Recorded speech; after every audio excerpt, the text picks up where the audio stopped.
As a wedding planner for 8 years, I thought I'd seen everything. Bridezillas, drunken best men, mother-in-laws who wore white to spite their daughters. But nothing prepared me for Delilah's consultation in March. She walked into my office looking like she'd stepped off a magazine cover, designer dress, perfect makeup, engagement ring that could blind someone. But her hands were shaking as she filled out the intake form. "I need the most secure venue you have," she said without any pleasantries. "Somewhere with gates, security cameras, the works." I'd planned celebrity weddings before, so I assumed it was about paparazzi. I started showing her photos of our gated estates and private resorts. She shook her head at everything. "Do any of them have safe rooms?" she asked. That stopped me cold. In 8 years, no bride had ever asked about safe rooms. "Can you tell me what you're concerned about?" I asked gently. Delilah's perfect composure cracked just slightly. She looked around my office like someone might be listening, then leaned forward. "My family doesn't know I'm getting married," she whispered. "And if they find out, they'll kill me. Literally." I'd heard dramatic family feuds before, but something in her voice made my blood run cold. This wasn't hyperbole. "When you say literally, I mean they will murder me and my fiancé," she said matter-of-factly. "My brother already tried once when he found out I was dating Caspian. Shot at us through our apartment window.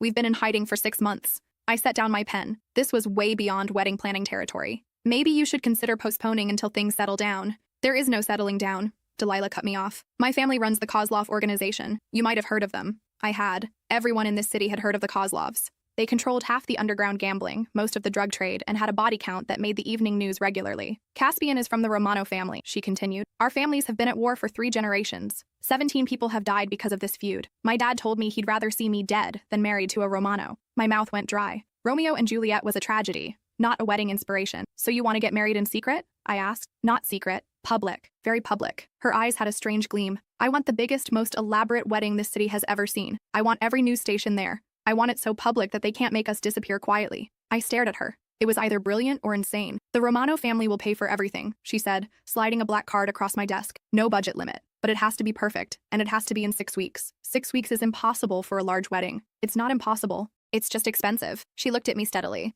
"I know you planned the Grantham wedding in 4 weeks when their daughter got pregnant. I know you have the connections." She'd done her homework. The Grantham wedding had been a nightmare of expedited everything, but we'd pulled it off for the right price. "There's something else," Delilah said. "The moment we send out invitations, both families will know. They'll have 6 weeks to plan how to stop us. We need to make it impossible for them to succeed." I thought about the insurance liability alone and felt sick. "What exactly are you asking me to do?" "Plan a wedding that keeps us alive long enough to say, 'I do,'" she said simply. "After that, we're on our own." 3 days later, I was standing in an abandoned warehouse with Caspian Romano, trying to figure out how to transform it into a fortress disguised as a wedding venue. He was handsome in that dangerous way that made smart women do stupid things, but his eyes never stopped scanning for threats. "The guest list is going to be interesting," he said, showing me his phone. "Half will be armed Kozlovs, half will be armed Romanos, plus legitimate guests who have no idea they're walking into a potential war zone." That's when I realized what I'd gotten myself into wasn't just wedding planning, it was survival planning. Caspian explained their strategy while I tried not to hyperventilate. The warehouse sat on neutral ground, technically owned by the city, surrounded by businesses that closed at 6 p.m., multiple exit routes,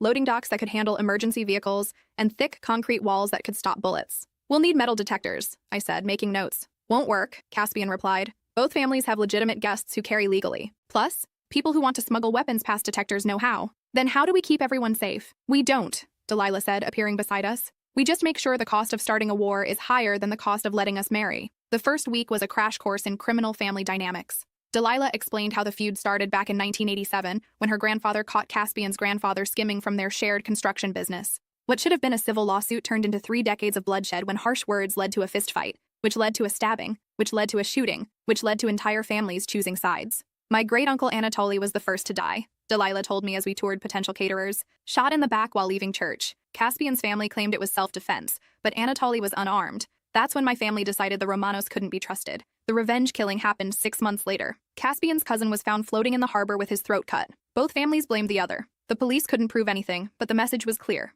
This was now a blood feud. 17 people over 30 years, Caspian said during one of our planning meetings. 17 funerals, 17 families destroyed. And for what? A construction contract that went bankrupt anyway. Learning the family history was essential for understanding the seating chart complexities. Each death had created new enemies, new grievances, new reasons for violence. Delilah's cousin Marina couldn't sit near Caspian's uncle Roberto because Roberto had allegedly ordered the hit on Marina's brother. Caspian's aunt couldn't be in the same section as 3 different Kozlov women whose husbands had died in Romano-ordered attacks. "It's like planning a seating chart for 30 years of warfare," I told my assistant while we worked through the guest list. "Everyone hates everyone else for specific documented reasons." The vendor meetings became exercises in criminal psychology. Each potential supplier needed to be vetted not just for quality and reliability, but for family connections and criminal associations. The wrong florist could be a Kozlov cousin looking for revenge. The wrong caterer might have Romano connections and poison the food. My usual cake baker, Margaret, had worked with me for 5 years. But when I ran her background check, I discovered her ex-husband was a low-level associate in the Petrov organization. That connection alone disqualified her.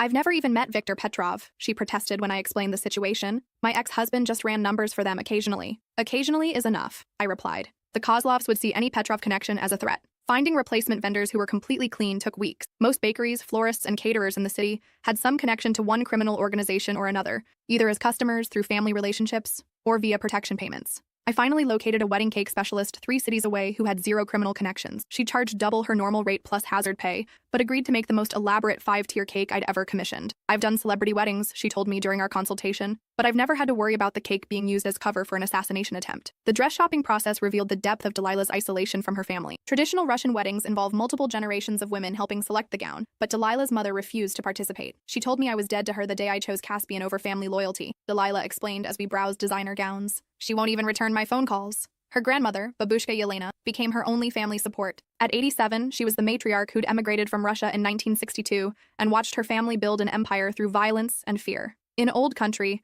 families fight over land, over politics, she told me in heavily accented English while Delilah tried on her 7th dress. Here, families fight over nothing. Pride, stupidity, boys with guns think they are men. Babushka Yelena had lost 3 sons to the family business. 1 to rival gangs, 1 to police, 1 to prison where he died during a riot. She'd buried a husband who was shot outside a grocery store. She'd raised grandchildren who inherited hatred instead of love. Delilah is first to choose happiness over revenge, she said, touching the silk of the wedding dress. Maybe she breaks curse on this family. The Romano side had their own family drama. Caspian's parents hadn't spoken to him since learning about the engagement. His mother called me directly to plead for cancellation. You don't understand what you're facilitating, she said during a tearful phone call. This isn't Romeo and Juliet. This is suicide. My son will be dead within a year. Why don't you support him if you're that worried? I asked, because supporting him means betraying everything his father stands for. My husband has spent 40 years building respect through fear. If he appears weak by accepting this marriage, rivals will see it as opportunity to move against us. The complexity of criminal family politics made normal wedding drama seem refreshingly simple.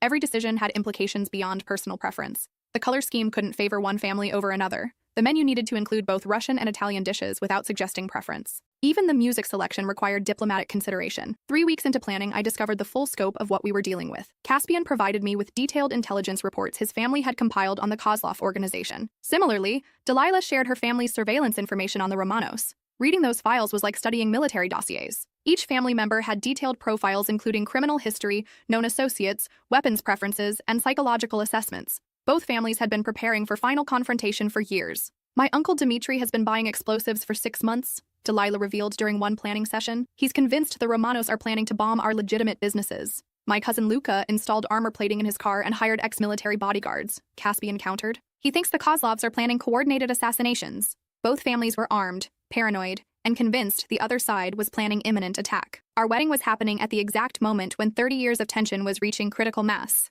The threat level escalated daily. Someone firebombed a Romano-owned restaurant, causing $200,000 in damage. The Kozlovs retaliated by vandalizing 3 Romano businesses in one night. Police increased patrols in neighborhoods controlled by both families. Maybe we should consider relocating the wedding, I suggested after the restaurant bombing. Las Vegas, perhaps, somewhere neutral. No, both Delilah and Caspian said simultaneously. Running away won't solve anything, Delilah explained. Our families will just follow us wherever we go. We need to face this here, now, publicly. Plus, Caspian added grimly, if we're going to die, at least we'll die in our hometown where people can witness what happened. Their acceptance of potential death was both inspiring and heartbreaking. Security planning became a military operation. Torres, our head of security, was a former Navy SEAL who'd done executive protection for foreign diplomats in war zones. Even he seemed nervous about this assignment. I've protected people in Baghdad and Kabul, he told me during one briefing. But at least there, I knew who the enemies were. Here, everyone's potentially dangerous. We developed protocols for every conceivable scenario. If shooting started during the ceremony, the wedding party would drop behind the altar while security engaged threats.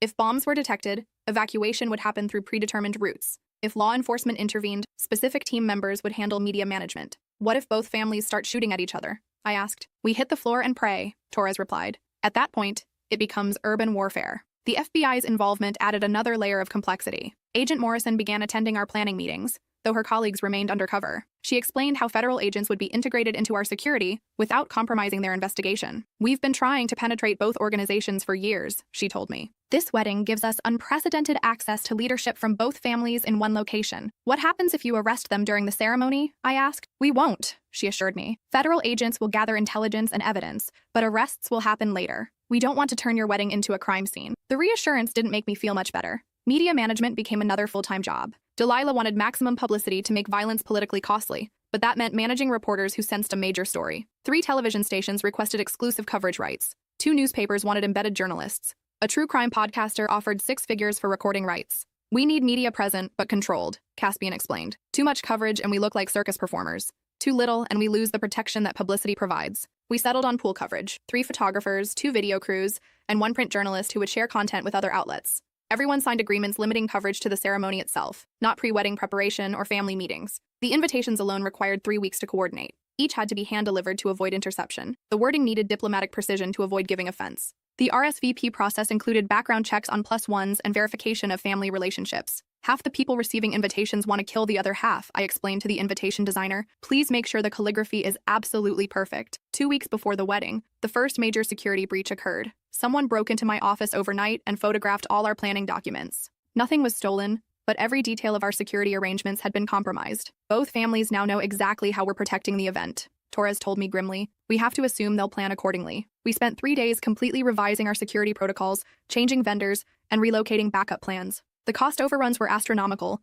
but Caspian's family paid without complaint. Money is irrelevant, his uncle Lorenzo told me when I explained the additional expenses. This wedding determines whether our families destroy each other or find peace. Whatever it costs is worth paying. 10 days before the ceremony, we faced our biggest crisis yet. The venue owner received a formal notice from the city condemning the warehouse due to structural safety concern. An anonymous complaint had triggered an inspection that found violations we knew were bogus. Someone with political connections is trying to shut us down, Torres concluded after reviewing the inspection report. These violations are fabricated. We had 400 confirmed guests, vendors scheduled to arrive in a week, and nowhere to hold the ceremony. Relocating an event this complex seemed impossible with such short notice. That's when the Romano family's political influence proved valuable. Within 24 hours, they'd arranged a replacement venue, a nightclub owned by Lorenzo that had been closed for renovations. It wasn't ideal, but it was available and secure. The space is smaller, Lorenzo explained during our emergency meeting. Capacity is limited to 300 instead of 400, but it has reinforced walls, bulletproof windows, and a secure perimeter. Reducing the guest list by 100 people created diplomatic nightmares. Which family members could be disinvited without causing offense? Which friends would understand the circumstances? How do you tell a federal judge that your wedding venue changed and there's no longer room for them? My assistant spent 3 days making apologetic phone calls while I coordinated with vendors to reconfigure everything for the smaller space. The florist needed to redesign all arrangements. The caterer had to adjust menu quantities. The photographer required new lighting plans. This is like planning 2 completely different weddings, my assistant said, after working 18 hours straight to coordinate the changes. If we survive this weekend, I'm taking a vacation. 5 days before the ceremony, both families received devastating news. Federal prosecutors had unsealed indictments against 17 people from both organizations, including 2 family patriarchs. The charges ranged from racketeering to money laundering to murder conspiracy. The FBI is moving faster than expected, Agent Morrison told me during an emergency briefing. Someone leaked information about the wedding investigation. Will you arrest people at the ceremony? I asked. No. The indictments won't be executed until after the wedding, but both families know they're coming. This changed everything. Instead of just attending a wedding, both families were now facing their final moments of freedom. The ceremony had become a last gathering before their world collapsed. They'll be even more dangerous now, Torres warned. Desperate people do desperate things. The final week was controlled chaos, punctuated by moments of genuine terror. Vendors arrived early to set up while family members conducted what looked like final meetings. Federal agents maintained surveillance while trying to stay invisible. Security teams ran constant threat assessments while legitimate guests remained oblivious to the danger. Delilah spent her final night of bachelorhood in a safe house, surrounded by bodyguards and FBI agents. She looked beautiful but exhausted when I visited for final dress fitting. Do you think we're crazy? She asked while adjusting her veil. Completely, I replied honestly. But sometimes crazy is the only rational response to impossible situations. Saturday morning arrived gray and drizzling, perfect weather for either a wedding or a funeral. I arrived at the venue at 5 a.m. to oversee final preparations and found Torres already there, coordinating with 3 different security teams. Federal agents are in position, he reported. Family security is arriving. Local police have established perimeter. Media is setting up outside. Any threats overnight? 2 false alarms. Someone called in a bomb threat, but it was traced to a drunk teenager. A car backfired in the Romano neighborhood and triggered a manhunt. The morning passed intense preparation. Vendors completed setup while security swept the venue repeatedly.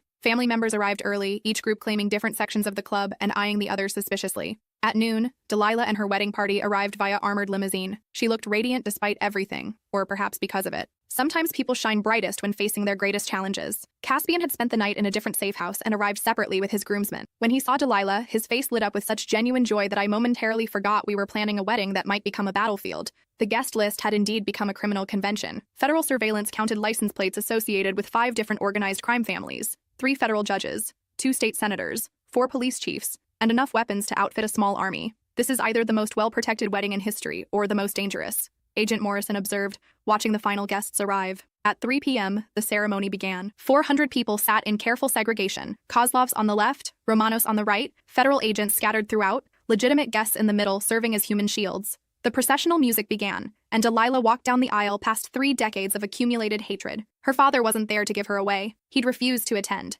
Instead, Babushka Yelena escorted her, the 87-year-old matriarch moving slowly but steadily. The minister, Reverend Patrick, was a retired military chaplain who'd volunteered for the assignment after 3 other clergy declined. He'd officiated ceremonies in combat zones and seemed genuinely calm despite the circumstances. "Dearly beloved," he began, his voice carrying clearly through the tense room, "we are gathered here in the sight of God and these witnesses to join Delilah and Caspian in holy matrimony." When he asked if anyone objected to the marriage, the silence stretched endlessly. I held my breath, waiting for someone to speak, for shots to ring out, for the careful peace to shatter. But the silence held. "Do you, Caspian Romano, take Delilah Kozlov to be your lawfully wedded wife, to have and to hold from this day forward, for better, for worse, for richer, for poorer, in sickness and in health, until death do you part?" "I do," Caspian said clearly, his voice steady despite everything. "Do you, Delilah Kozlov, take Caspian Romano to be your lawfully wedded husband, to have and to hold from this day forward for better, for worse, for richer, for poorer, in sickness and in health, until death do you part?" "I do," she replied, tears streaming down her face but her voice strong. "By the power vested in me, I now pronounce you husband and wife. You may kiss the bride."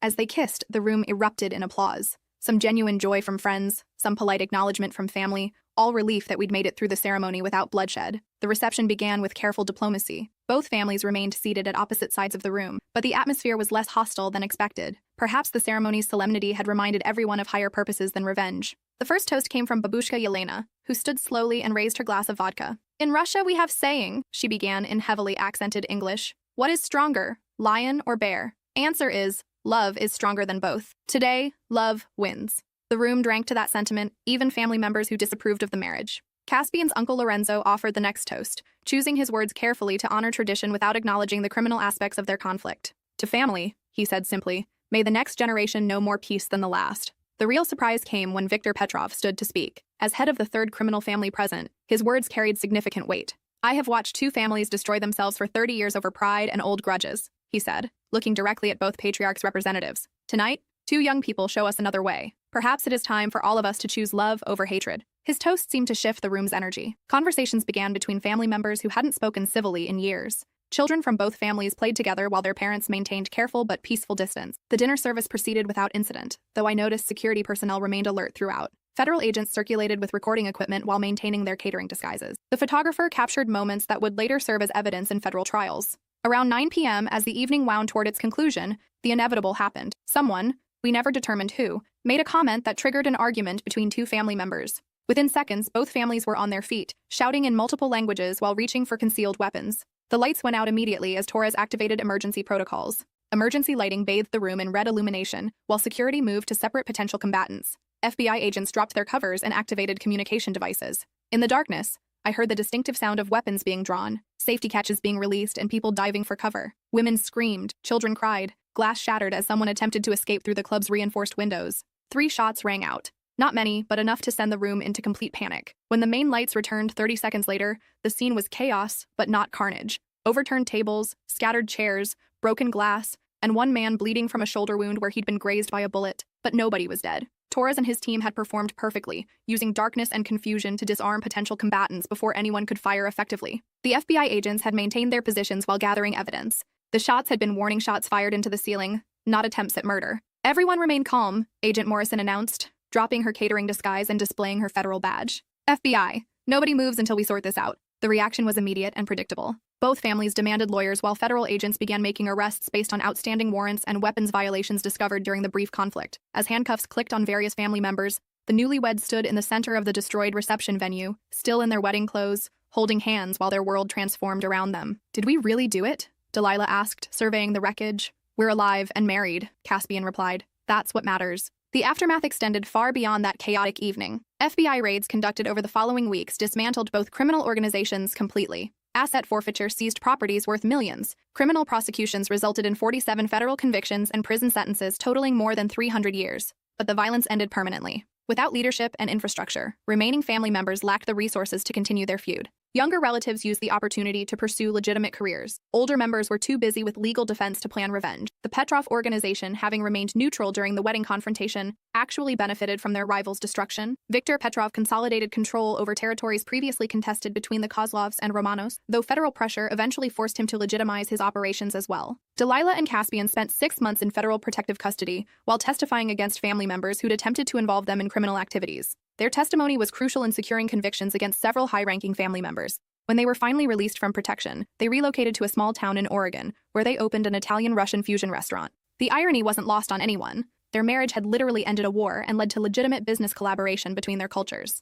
The restaurant became moderately famous after food critics discovered the unusual story behind its creation. Travel magazines wrote articles about the peace cuisine served by former crime family members. The Food Network produced a documentary about cooking traditions that survived family violence. But mostly they just lived quietly and happily. My role in the FBI investigation remained classified for 2 years, until Agent Morrison received permission to discuss the operation publicly. By then, I'd become known in law enforcement circles as the wedding planner who'd helped bring down organized crime. The reputation was both blessing and curse. Celebrity clients appreciated my ability to handle complex security situations and maintain discretion. But I also attracted attention from criminal organizations who viewed me as a potential threat. I hired permanent security and moved my office to a building with better protection. My assistant quit after receiving death threats and now works for an accounting firm in another state. I don't blame her. She never signed up for federal investigations and criminal prosecutions. But business flourished in unexpected ways. Wealthy families with complex dynamics sought my services specifically because I'd proven capable of managing extreme situations. Politicians wanted someone who understood security protocols. Celebrities appreciated my experience with media management under pressure. 3 years later, I received a card announcing the birth of Delilah and Caspian's first child,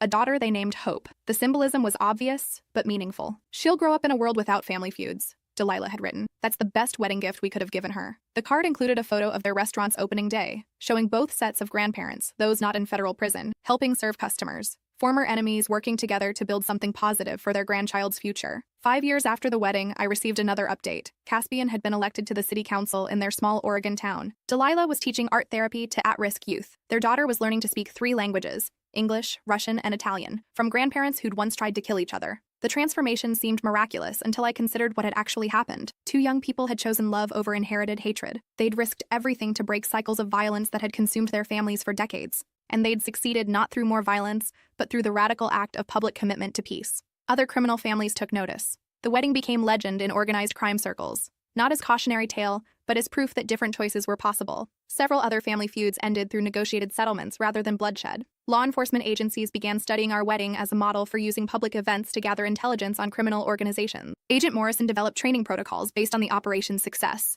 The key was creating a situation where subjects felt safe enough to attend, but exposed enough to be monitored, she explained during a law enforcement conference. The wedding provided perfect cover for comprehensive surveillance. But for me, the most important outcome was simpler. 2 people who loved each other, got married, and lived happily ever after, despite everything trying to keep them apart. 7 years later, I still keep those postcards from Delilah and Caspian framed in my office. When brides complain about minor family drama or stress over centerpiece colors, I point to those pictures and tell abbreviated versions of the story. Every wedding faces obstacles, I explain. The question is whether you love each other enough to overcome them. Most couples find their problems more manageable after hearing about planning a ceremony under FBI surveillance while crime families pointed guns at each other. But the deeper lesson is about the power of love to transform hatred. Delilah and Caspian didn't just get married, they ended a war. Their wedding became the catalyst for their families to choose peace over violence, cooperation over conflict. Sometimes I wonder if I peaked too early in my career. How do you follow up planning an event that brought down 3 criminal organizations and ended a multi-generational blood feud? Then I remember that every wedding, at its core, represents the same fundamental choice.